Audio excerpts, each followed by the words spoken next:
and humble, beautiful and plain, and young and old. Well, hello, and welcome to Love Has Many Faces. I am your host, Marilyn Milano, here on Alternative Talk 1150. And we're going to do something today that we do every once in a while. I'm going to be talking with our wonderful producer, Eric Ryder, and we're just going to chat about some topics that I feel are important. I think they'll be important to many of our listeners, some things I want to update folks about. And so we're just going to have that conversation and touch on those things. And in the meantime, just my usual reminder that Love Has Many Faces airs every Tuesday from 9 to 9:30 in the morning Pacific time on Alternative Talk 1150. You can listen online or over the air, but we are also podcasting this year. We're very excited about that. And you can find us anywhere you find your favorite podcasts. Or if you're new to podcasting and not that experienced, all you have to do is go to the search bar and type in Love Has Many Faces podcast, and it should take you right to it. So wanted to remind everyone about that. Our goal here is to raise awareness, touch hearts, and save the lives of animals. And so that's what we hope we're going to do a little bit of today, sharing some experiences and some thoughts about some issues that affect animals and the people who love them. So we will take a short break, and then I will come back with my producer, Eric Ryder, and we will talk about stuff. Okay, I'm Marilyn Milano. Stay tuned.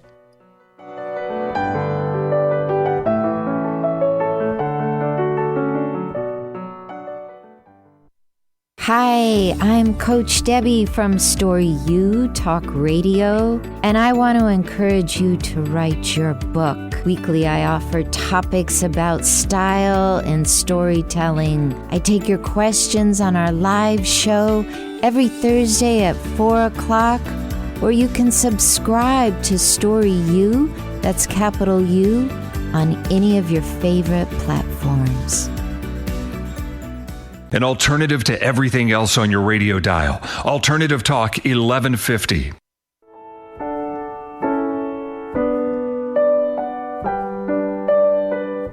Well, welcome back to Love Has Many Faces. I'm your host, Marilyn Milano, and like I said, I'm going to be talking with Eric, our producer, about a few things that you might want to know about. So anyway, Eric, thank you so much for joining me today. I really appreciate it. My pleasure, Marilyn.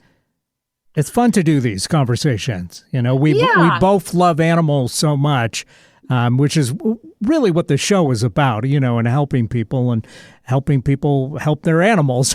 So that's right. Yeah, it's one thing we really have in common. So it's always fun to talk about it. Yes, and I really appreciate it. You know, I mean, there's lots of people that might make good efforts at being a producer, but it really helps when your show producer shares your heart about your topic. Yeah, for sure. So, yep. So anyway, I had a couple of things that I wanted to touch base on. Well, more than a couple, but we'll get started. And so, you know, I don't know if you've experienced this with your dog, but when you go out with your dog, do you ever have to worry about your dog picking up stuff from the ground?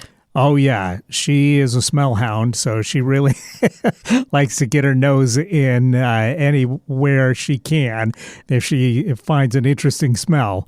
Absolutely. So I kind of keep an eye on what she's sniffing and try and make sure that she's not getting her, face into something she shouldn't be. I know. And I mean, it's interesting because I have two dogs. I had three. My little older guy passed away, and I'll talk a little more about that later. But Calla especially, they're both cockers. And she just wants to grab things from the ground, part of a pine cone, dead berries. I have to walk around if there is like dead fruit on the sidewalk, or she'll pick it up. And I mean, it can make them really sick. But the thing that prompted me to talk about this today was that I just had seen a story that it made me very sad, but I'm hoping that just mentioning this today will maybe help some folks. I had seen a story about an older gentleman, very cute little dog, just adorable. And it sounded like he was in a park, well-traveled, well-visited park in the Tacoma area. And his little dog grabbed something. It was like either a treat or something that was under a bench. And within just minutes, the dog couldn't stand any longer and died right there. And it turned out that the dog had gotten into something, either a treat that had fentanyl in it or some fentanyl on the ground. And, we know the dangers of fentanyl from everything we've been hearing in the news, and just a small amount can be lethal to a human. And so I wanted to mention this again. I know most of us try to really be cognizant of what our animals are doing. We try to say no, pull them away if they're sniffing. But it's just a reminder that things can be out there besides pine cones or animal poo or something. I mean, there can be really dangerous stuff. And I just want to encourage people to be super alert and do what you can. And then, when something does happen, a lot of times there's not much we can really do. I mean, we're already helicopter parents. We're doing what we can. So this is not to guilt anyone. It's just to maybe hopefully save your pet, and just a reminder to be aware that, these things can happen. Yeah, that's awful. I hate to hear about that. It really is. And I don't like to, tell horrible stories. But again, sometimes we can save our pets when we know stuff. So, I mean, my heart goes out to that man and his dog. Just be careful, be aware. And to the people that are leaving dangerous substances out there, well, I don't have words that are fit to say on the air. So right. Probably I'll just let that go right there. Okay, well, you shared kind of a dark story there. I need a little light now. I need something light. And all right. You actually talked about something that I thought was quite light and quite fun on the show recently, which was a sloth-themed store in Magnolia. Can you remind our listeners what that is and why is it sloth-themed? Oh, yes, of course. So first of all, I have to preface it with saying I am a bona fide sloth nerd. I fell in love with sloths maybe 2-3 years ago, and I absolutely love them. Now, I'm a Cocker Spaniel and doggy person first, but oh my gosh, how I love sloths. And just a little backstory on that. I never saw the movie Zootopia, but somebody told me that sloths started showing up a lot online, and people started getting into them after that movie because there was apparently a pretty iconic scene with the driver's licensing office where the sloths were processing the applications. They work at the DMV. Very slowly. Yes, very, very slowly. So anyway, but the bottom line is that a sloth-themed store has indeed opened in Magnolia. So I have a couple friends that live over that way, and I go over there, and we often go to the Starbucks. And this is right next door to the Starbucks in the village, in the main part of town. And a few months back, I started seeing signs that there was going to be a store called Robot versus Sloth. And I was like, really? And there were these cute drawings. Like, they're just so cute. You kind of squeal with ecstasy because they're so darling. And at least you do if you're a sloth nerd. And so I did a little more digging. It turns out they had opened a store in the Pike Place Market area, just a block or so up from there. And it started when they went to Costa Rica and fell in love with sloths. So they opened the store down by the market, and they also had sort of a kid's story or a little narrative that said, okay, why robot versus sloth? Well, it's because back in the 80s, and obviously this was geared to people not living in Seattle at the time, back in the 80s, sloths were overrunning Seattle, and it took robots to get them back to Costa Rica. Well, there were actually a few people that thought that had really happened, and as we know, of course, it did not, because they're indigenous to Costa Rica. But they went down there, they fell in love with sloths, and after running their very successful store, which is still there at the Pike Place Market, not in the market, but up about a block, they decided to open a store in Magnolia. And they thought a little bit more family-oriented, more kid-friendly, maybe more classes, because there's a ton of tourist traffic down at that store near the market. So what you have, the owner, the artist who goes by LaRue, has designed the sloths, the cute little faces, and they are on everything. They are on shirts and hoodies and onesies and coffee mugs and pillows and buttons and keychains, and they're just too darned adorable. They also have over 50 other artists that contribute. And so you'll find things like the grumpy chicken. It's this little stuffed chicken with a very grumpy face, and it's hysterical. And they also have a fish that's a stuffed fish.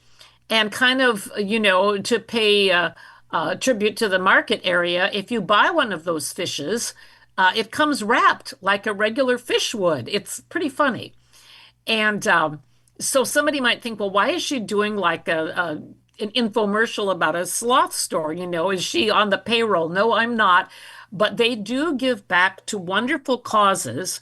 And so I believe, and I know they give back to the Sloth Sanctuary. I believe it's called the Jaguar Sloth Sanctuary. Say that 3 times in a row. In Costa Rica.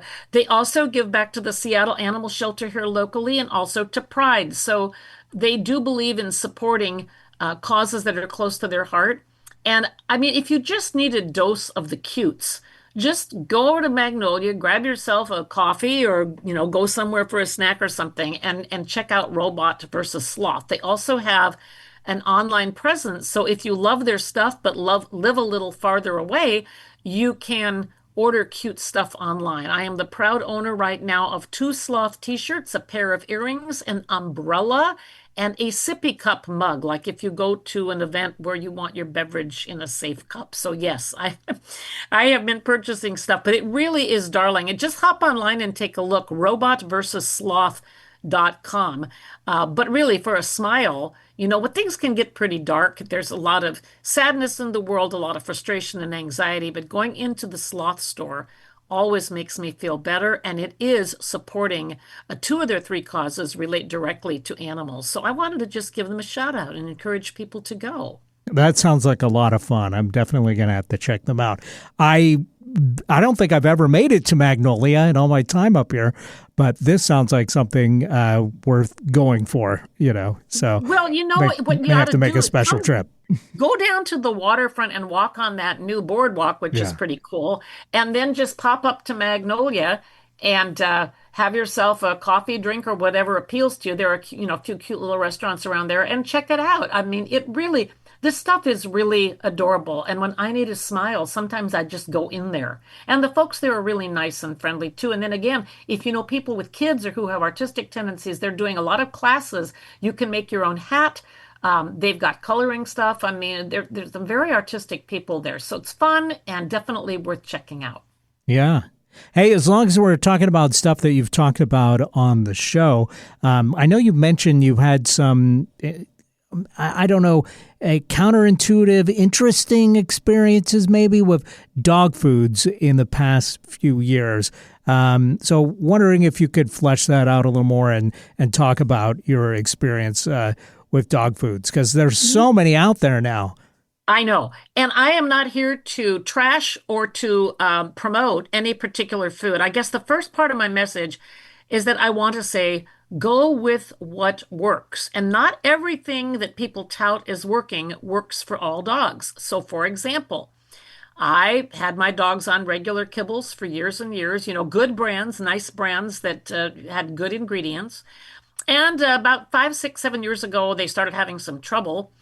And they all wound up in the hospital for a day. It's like, I don't know what happened, but their intestines weren't happy with the food. So we switched over to a high-grade human quality food. And for a couple of years, that worked. And then all of a sudden, it wasn't working. They were losing weight. They were getting thin. They were having trouble with, their potty. It wasn't looking good. And if I tried to feed them more in the light of the weight loss, they had more potty trouble. So I was beside myself because I've always been very caring and supportive of my animals. And I mean, it's like nothing is too expensive. Yes, it can be, but I mean, I'm going to get them what works. And so I wound up talking to my vet, and they talked about a prescription food that was specifically for intestinal issues. And I tried it, and it corrected their issues. Now, I will also say the same food that has worked for me, I know people that it hasn't worked for in the long term. Not too many, but I mean, I know a couple that tried it, but their dog's issues still persisted. I will say that the food worked for my dogs, and it still is working for my dogs. And I do give them some treats. They're human grade quality treats that are very good. But otherwise, they're strictly on this food, and I mix up the dried and the canned. So I guess my point is, some people tout a raw diet. Years and years ago, I tried that with my animals. They did not do well, but other people swear by it. Sometimes people buy the most expensive foods. Sometimes they don't work. So again, It's what's working or not working for your pet. It's like people that can't drink milk because they are lactose intolerant, or, that can't eat peanuts. Every animal is different. And the mistake that I made was sticking with this one food too long, thinking that, well, it's so good, there must be something else. And it wasn't. So again, just a caveat here. Pay attention. If there's an issue, talk to your vet about food. Try some things until you find something that does work, and realize that they're all different and the foods are all different. And truly, one dog's meat or cat's meat is another one's poison. So that was just my experience. And I'm really glad I found a solution. But again, my solution didn't work for another gal that I knew. So again, just really stay on it. Don't let it keep going, and work with your pet health person until you find what is good for your dog or cat. Yeah. Good advice. Now, speaking of stuff that we've talked about on the show, this is kind of like I've been listening into all these conversations, and sometimes I think, oh, I wish they'd talk just a little more about that. So this is my chance to quiz you on some of this stuff. But okay, we had a guest that talked about catios, and I used to have a couple cats, and they were indoor cats, because I want to keep them safe. We got coyotes in our neighborhood. And, other wild animals out there running around. So they were mostly indoor cats. But, when you were talking about this catio idea, it just made me think, man, maybe that's something I should have tried with them. And now I think, well, if I get cats again, it's something I may have to look into. What do you think about catios? Well, again, I've had dogs and not cats, but I am sold on this concept. We had a person from Catio Spaces, and you can check out their website if you'd like, or just Google catios. The thing that was really interesting to me is that you can do a do-it-yourself, build it yourself, and get blueprints and do something for a few $100.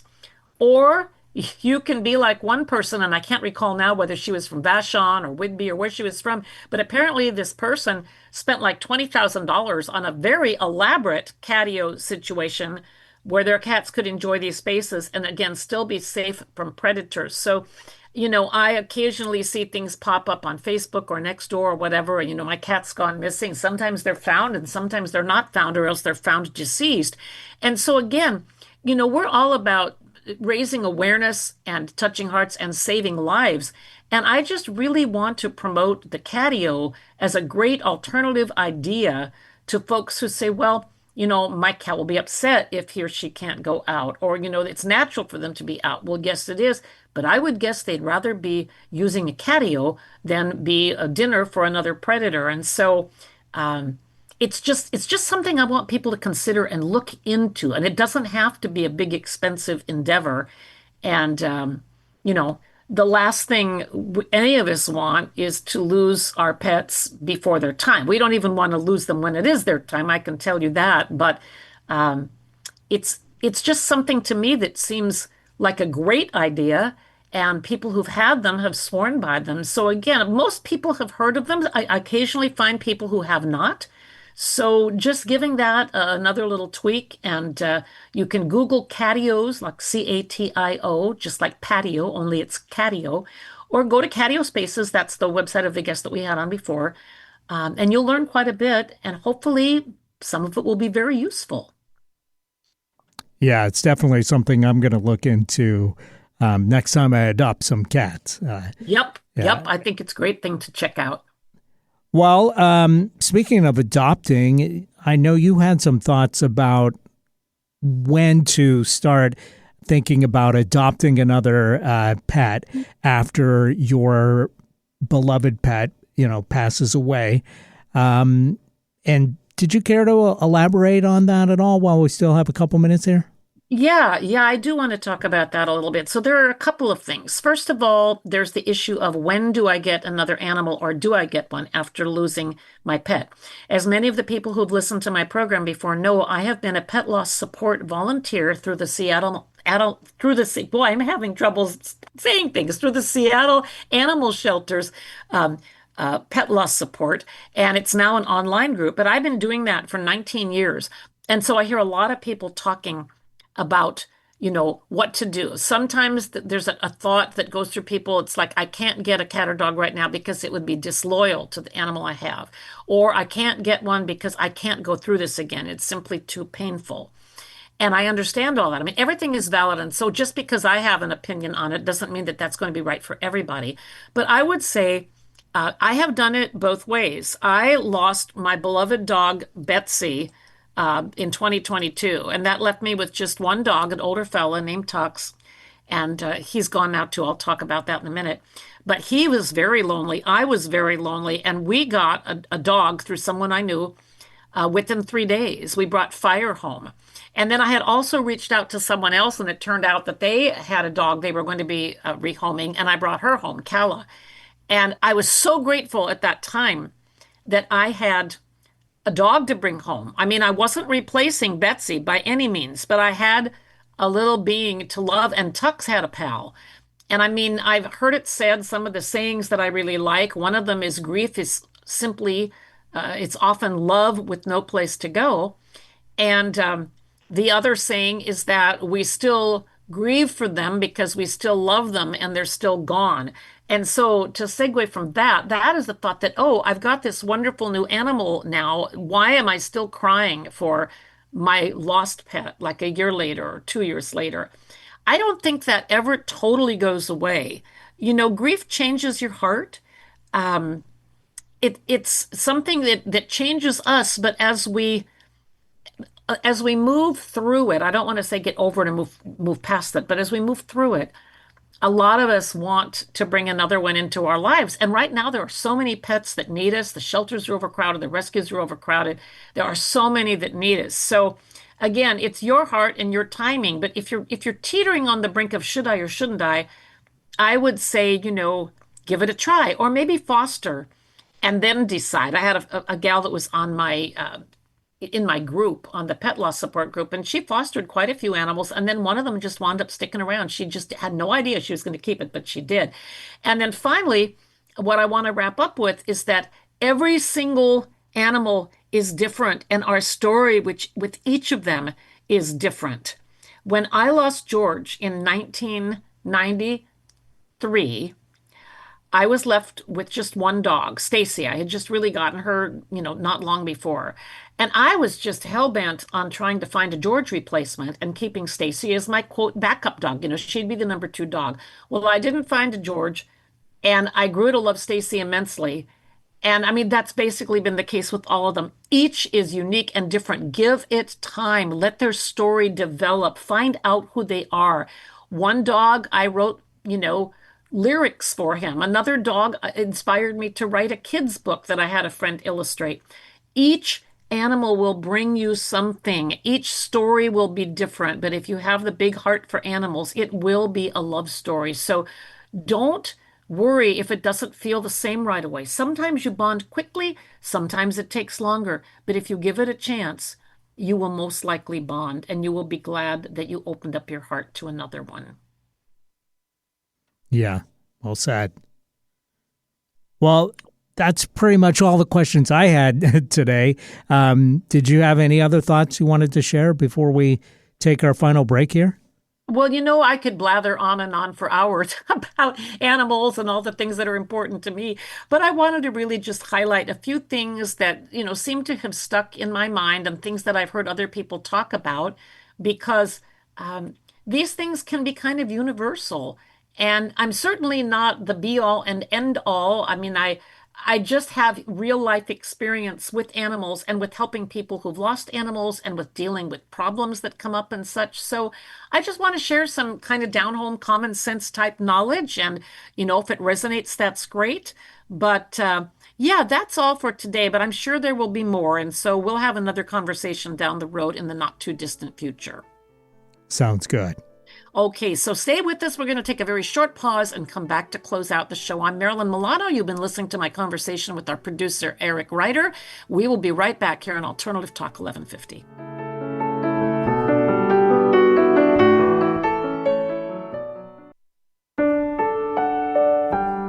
Hi, this is Marilyn Milano, your host of Love Has Many Faces. The music that you're hearing during this show every week is exclusively original music from my own CDs.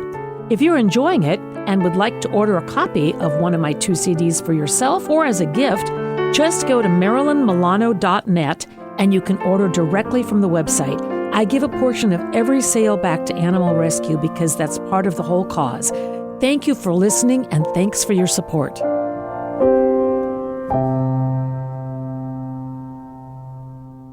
Saving Great Animals, a Seattle-based dog rescue organization, matches families with dogs that are the best fit. Dogs that come from overcrowded animal control shelters, from abandonment or neglect. The key to Saving Great Animals' success is a trial adoption program, including training and counsel as needed. This way, you know you have the right dog before the adoption is final. Saving Great Animals relies solely on donations, so please visit savinggreatanimals.org today. Seattle, Tacoma, Antwerp.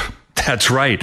We're streamed worldwide on our app and on the web at 1150kknw.com. Welcome back, and thanks again for joining us. I hope we touched on some things that were meaningful to you today. I'm Marilyn Milano, your host of Love Has Many Faces, and joining me today in the studio was Eric Ryder, who has been the producer on the show for the entire time. So I'm very happy for his support and for him being able to join me and have this conversation. Anyway, as you know, we're here on Tuesdays, 9 to 9:30 in the morning Pacific time. We are a podcast. Look for Love Has Many Faces podcast, and you will find it. We're here to raise awareness, touch hearts, and help save the lives of animals, and in doing so, help their people. And that's what I'll leave you with for now. So have a great rest of your week. We will talk again, and join us next week.